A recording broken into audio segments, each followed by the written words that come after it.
बिस्मिल्लाहिर्रहमानिर्रहीम अस्सलाम वालेकुम वेलकम नाजरीन। दोस्तों, आज की वीडियो में एक खूबसूरत दास्तान शेयर करने जा रहा हूँ जिसमें ये दास्तान जो है चीन में वाक़ हुआ है।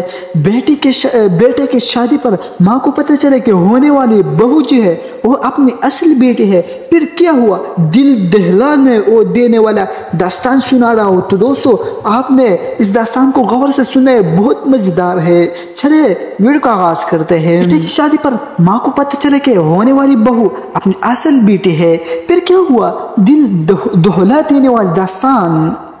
यूँ तो कई ऐसे दिल पे पिघलाने वाले वाक़यात हमने देखे होंगे, लेकिन आज आपको एक ऐसा वाक़या बताने जा रहा है जो यकीनन ड्रामों, नावलों और फिल्मों में तो देखा होगा, लेकिन हकीकी ज़िंदगी में ऐसा शाज़-ओ-नाज़िर देखने में आता हूँ। मज़कूरा वाक़या चीन में पेश आया जब शादी की तकरीब में इंकिशाफ हुआ कि दूल्हे के होने वाली बीवी जो है वो इसकी बहन है।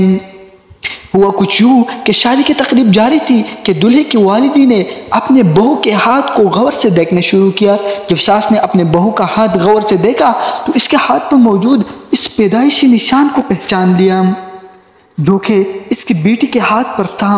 निशान देखने के बाद दूल्हे के वालिदा ने अपने बहू के वालिदीन को बुलाया कि लड़की इनकी सगी बेटी है या ले पालक। तो दुल्हन के वालिदीन ने तस्लीम किया कि ये जो दुल्हन है ये ले पालक है और 20 साल कबल उन्हें सड़क किनारे मिली थी और ये हमारी सगी बेटी नहीं है।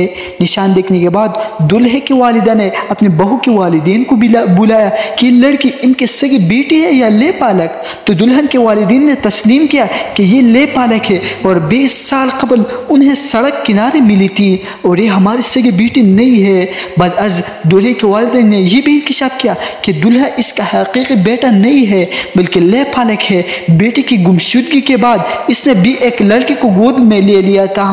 दूसरी जानब जब दुल्हन के सामने ये बात आई कि इसके होने वाली सास ही इसके हकीकी माँ है तो वो अपने वालिदा को गले लगाकर इस कदर ज़ारो कतार रोई कि महफल में शरीक हर शख्स के आंखों से आंसू बह निकले। सभी खुश और मुसर्रत से लबरेज नजर आने लगे कि दो माँ बेटी 20 साल की जुदाई के बाद बिल आखिर एक दूसरे से मिल गए। इस हवाले से आपकी क्या राय है हमारे फेसबुक पेज पर कमेंट करके लाजमी बताइए।